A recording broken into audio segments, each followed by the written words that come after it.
When Rick was having a lot of problems with Eric Bischoff, did it put a strain on your relationship with Eric Bischoff at all when he's had the lawsuit? Yeah, because I'm always going to be Rick's best friend. Right.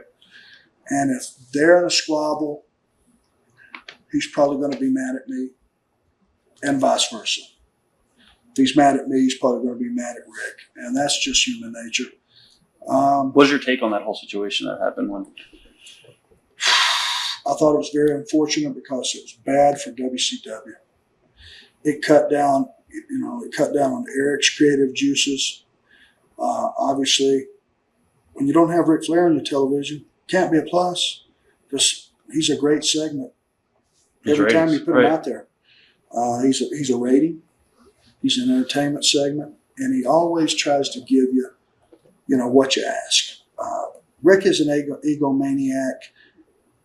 Right up until the time he gets the microphone in his hand or the bell rings, and Rick's all business. And anybody that doesn't know that doesn't know Rick. The guy's 14 times world champion, and I think he's only won 14 matches in his life.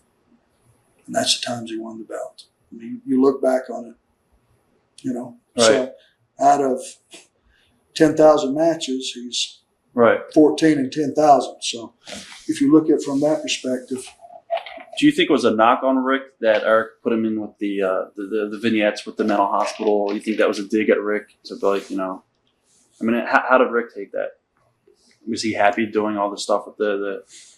Was he happy doing it? No, but he put his heart in it and made it the best he could. Right. That's why I can tell you he's a pro. And it wasn't good for his kids at school. I can tell you that. It wasn't good for his wife.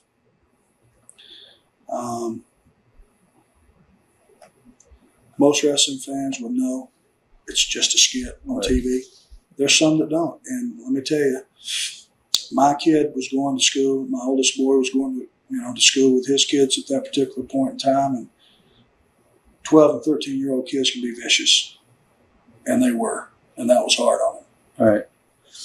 We were talking earlier about Bill Watts and Eric Watts wrestling and stuff like that. Do you think David Flair was ready for the push that they gave him, or do you think that they should have maybe sent him to the power plant and maybe sent him off to a territory for a while, and they could have made more money with, it was David Flair, Ric Flair's kid? You think they pushed him too soon and they kind of ruined him, or they made him into a comedy act, basically? Of course.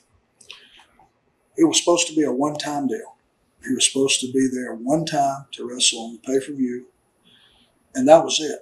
And it was received so well, then the company wanted to hire him, and they put him out there in a capacity that kid will never have a chance because you're Ric Flair's son.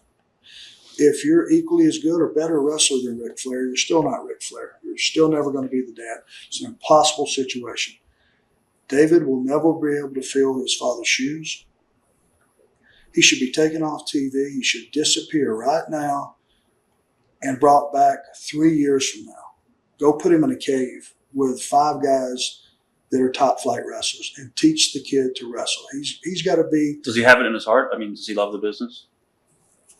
To the degree that he should know. Okay. No. I think David was cast into this situation. Then the money was put on him. But let's face it, David, he's had a lot of nice things being Rick's son. The money was not so much a big deal. He's always had cars. He's always had nice clothes. He's always had nice things. He's had toys. He's had vacations. He's flown down and flown here and done all the things that Ric Flair's kids should do. As hard as his fathers work, they should have some perks. So to give the kid X amount of dollars, whatever it is, it's not a fortune. It wasn't that big of an impact. Does he have that passion that I had, or that his father had, or that other guys have had? No, I don't think so.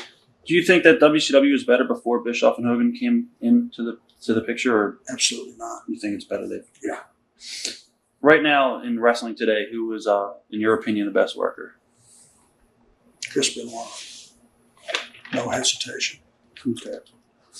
What was one of your most memorable matches that you've ever had?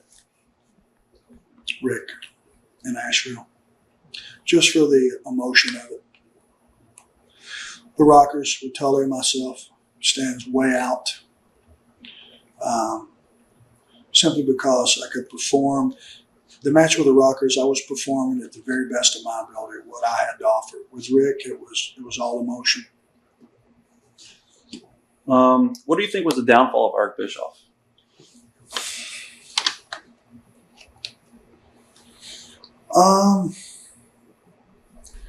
I think we brought some musical acts and some different things into our company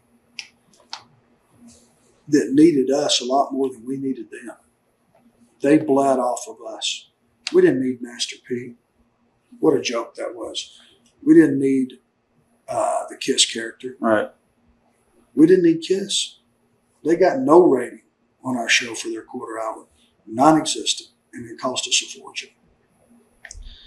When we started trying to implement those type things into our business, we were getting huge numbers, 4.8, 4.5, those numbers are huge.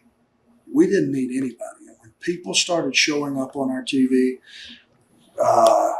the guy from Mad TV, right, and whoever the chick was that came stumbling down there with him, right, horrified me.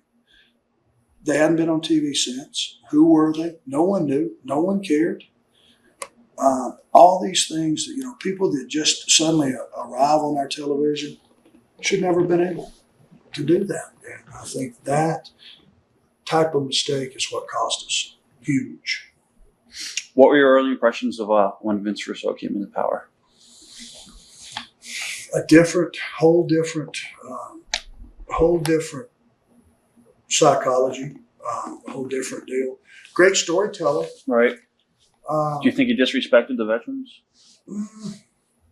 As far as like the thing he did with Ric Flair, I mean, to me, I saw no point in shaving his head because here's Flair, a wrestler, and Bischoff, what's the point of shaving his head? If it would have been made the biggest deal in the history of WCW, shaving Rick's head was like shaving Hulk's mustache. All right. You talk about mistakes we've made. The day Kevin Sullivan took off Hulk's mustache, every wrestler on the television, the very next TV, should have had a comment about that. Right. This is old school. Right. I'm just telling you, if I was writing the show, and I'm not capable of being a booker, but if I'm writing the show, Hulk Hogan's mustache is his signature deal, along with the blonde hair and that bandana. But the mustache is what you identify with. Every wrestler on that show that had an interview segment should have commented on that. Ric Flair, same thing. Should have been a wrestler too that did it to get, Yeah, Right. Yeah. Where's the payoff? Right. There is no payoff. Vince's mistake was he got himself involved in too many angles with too many guys and spread himself too thin, and didn't mean anything.